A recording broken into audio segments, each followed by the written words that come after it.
मेरे इतना छोटा सा मासूम 2 महीने का बच्चा है, मैं इसको छोड़ करके ऐसी कौन सी नौकरी करने के लिए जाऊंगा? मैं मेरे लिए बच्चे जरूरी है, ये ऐसी नौकरी जरूरी है। मेरे को क्यों प्रताड़ित किया जा रहा है? मेरे परिवार को क्यों प्रताड़ित किया जा रहा है?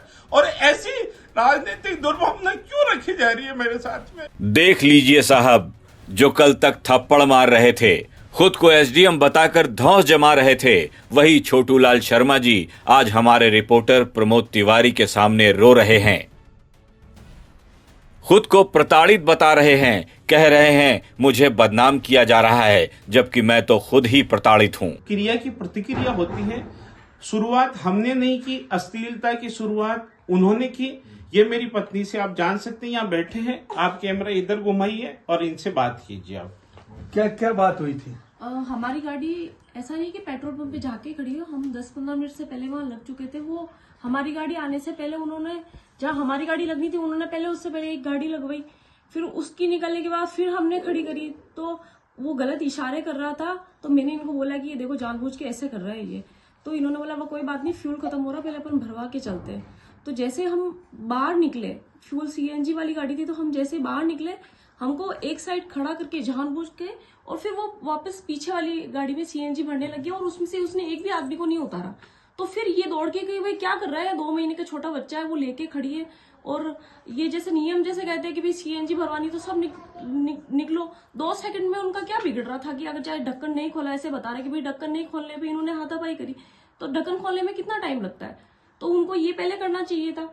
तो इस बीच में इनको लेके, इनके बीच में आपस में बातचीत हुई, बोलचाल हुई और हाथापाई होगी। और इस चीज को कि भाई एसडीएम है तो रोब जमा रहा है, इस बात को इस तरीके से बढ़ावा। तो उसने क्या आप पे भद्दे कमेंट्स भी किए जैसे आपने हाँ में जी, लिखा? हम जैसे मैं बाहर खड़ी हुई तो साइड में एक कर्मचारी था, तो वो ऐसे फोटो ले रहा था। तो मैंने उसको वहां भी बोला कि भाई यहाँ फोटो मत ले, तो किसका फोटो ले रहा है? जब उससे पहले उनको इन्होंने बताया कि मैं एसडीएम हूं, उससे पहले उनको पता नहीं था कि ये लोग कौन है। अच्छा, आपने जैसा एफआईआर में लिखा गया आंख मारी और कुछ का, वो सारी चीजें पहले कर चुका था? हाँ, वो पहले हम गाड़ी से उतरे उससे पहले, क्योंकि हमारी गाड़ी पीछे लाइन में लग रही थी, तो वो पहले कब से इधर इशारे किए जा रहा था। वो भीलवाड़ा के पेट्रोल पंप पर दोनों ओर से थप्पड़ चले। एसडीएम छोटूलाल शर्मा फिर से सुर्खियों में आ गए। पहले भी कई बार एपीओ किए जा चुके हैं। थप्पड़ कांड के बाद एक बार फिर से निलंबित हुए तो साहब के आंसू निकल आए। कहने लगे मुझे जानबूझकर टारगेट किया जा रहा है, मैं अब अपने छोटे से बच्चे और बीवी को लेकर कहां जाऊंगा, कौन सी दूसरी नौकरी कर पाऊंगा। कि मैं ना तो शॉर्ट टेम्पर हूँ, मैं एक दयालु प्रवृत्ति का अधिकारी हूँ। मेरे पास अगर कोई गरीब व्यक्ति आता है तो मैं उसके लिए लड़ाई लड़ता हूँ, और एक अच्छे इंसान में उस जनता की सुननी चाहिए। और उसी के नाते मेरे को पहली बार जब एपीओ किया गया था तो उसका कोई कारण नहीं था, क्योंकि हमारा पूरा बैच, कोई पोस्टिंग में नहीं हुआ, 75 लोगों को कोई पोस्टिंग नहीं मिली। एक तो ये कारण था। अभी हाल ही में मेरे को जो एपीओ किया गया उसका बहुत बड़ा कारण एक जिंदल समूह रहा और यहाँ के कुछ जो राजनेता रहे, और इन्होंने, क्योंकि आज मैं अपनी पीड़ा निश्चित रूप से बताऊंगा, वो मेरा एपीओ बिल्कुल सरेआम गलत था, प्रताड़ित किया गया। मैं बार बार अपील कर चुका हूँ। मेरा बड़ा भाई की डेथ हो चुकी है, उसके बच्चे मेरे पास पढ़ते हैं।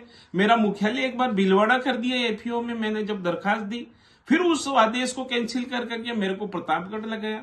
जबकि जब मेरी फैमिली बीच सेशन में यहाँ रहती है भीलवाड़ा के अंदर, मेरे इतना छोटा सा मासूम 2 महीने का बच्चा है, मैं इसको छोड़ करके ऐसी कौन सी नौकरी करने के लिए जाऊंगा? मैं मेरे लिए बच्चे जरूरी है, ये ऐसी नौकरी जरूरी है। मेरे को क्यों प्रताड़ित किया जा रहा है? मेरे परिवार को क्यों प्रताड़ित किया जा रहा है? इधर साहब रो रहे थे, उधर उनकी पहली पत्नी पूनम जखोड़िया भी इस विवाद में कूद पड़ी।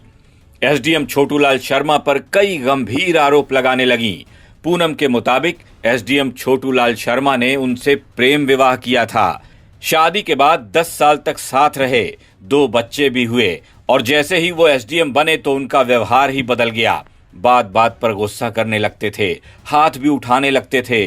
पंप वाले को तो 1 थप्पड़ मारा है, मुझे तो 10-10 थप्पड़ मारते थे, और जब बच्चे बीच में आते थे तो उनकी भी पिटाई की जाती थी। ऐसा आरोप पहली पत्नी पूनम शर्मा का है। और शादी के 10 साल बाद उसका सिलेक्शन हुआ एसडीएम। गरीबी में मैं उसके साथ थी। जैसे एसडीएम का सिलेक्शन हुआ, उसके दूसरी औरतों के साथ मैं बोलना नहीं चाहूँगी मीडिया में। दूसरी औरतों के साथ दोस्तियाँ बढ़ने लगी, उसको मुझे छोड़ के दुनिया की हर औरत सुंदर और अच्छी लगने लगी, मैं बेवकूफ़ लगने लगी। और गरीबी में मैंने उसका पूरा साथ दिया, मैंने मेरा सब कुछ उसके ऊपर लगा दी, पैसे क्या, नौकरी क्या, यहाँ तक कि अपनी शरीर क्या। बच्चे भी मैंने ही पाले अकेले हमसे, उसने कभी कोई सहायता नहीं करी। और अब जैसे ही एसडीएम बन गया, उसका पैसे से ही दिमाग ख़राब था और मेरे साथ मारपीट बढ़ती गई। मैंने कहा भाई बच्चे बड़े हो जाएंगे, अपने आप सुधर जाएगा, लेकिन वो नहीं सुधरा, बच्चों को भी मारने लगा। बच्चे जैसे बड़े होते गए, बच्चों को सिर्फ मारपीट करने लगा, तो वो मेरे साथ नहीं हुआ। मैंने कहा भाई आप सुधर जाओ, अब तो एसडीएम भगवान की दया आई है, नौकरी भी लग गई, अब तो गरीबी भी नहीं है। पहले तो ये बहाना था कि अपने गरीब है, इसलिए मेरा दिमाग ख़राब हो जाता है, इसलिए मैं मारता हूँ। अब तो एसडीएम की नौकरी मिल गई अच्छी खासी, अब क्यों मार रहे हो? या अब इसलिए मार रहा हूँ क्योंकि तो बूढ़ी हो गई। गैर औरतें आने लगी घर पे, फ़ोटो चैट्स मैंने देखा छुप के। बाथरूम में भी आधी रात तक, 2 बजे तक, रात को 2:30 बजे तक बातें होती थी। मैं मना करती तो मेरे साथ मारपीट होती थी।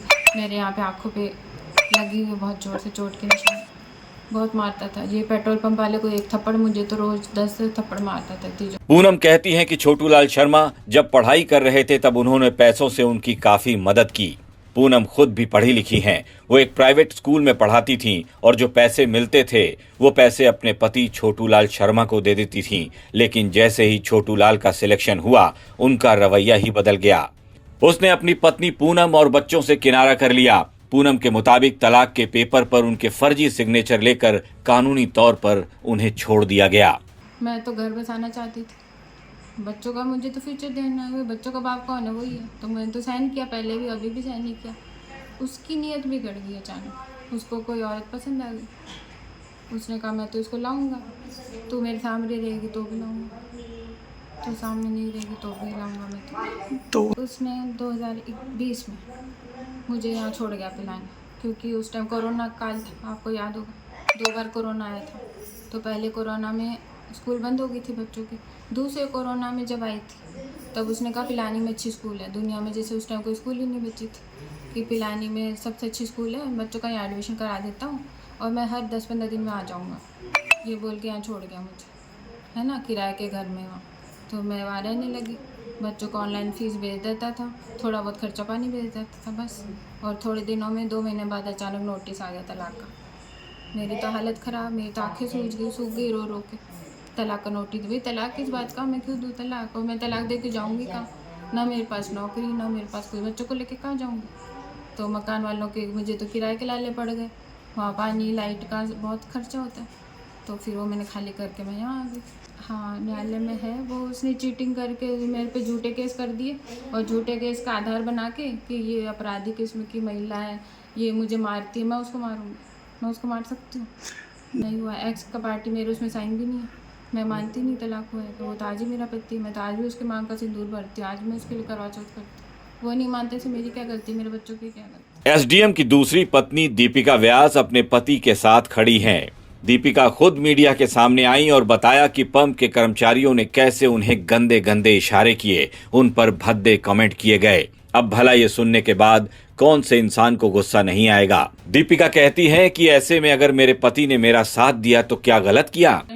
ये उतर के हमको साइड में खड़ा कर दिया, जब नियमानुसार हमारी पहले गाड़ी भरनी थी, तो वो हम जानबूझकर वो हमको साइड में खड़ा करके और पीछे वालों की गाड़ी ना, उन लोगों को उसने उतारा और उन लोगों को उनकी फ्यूल भरने लग गया।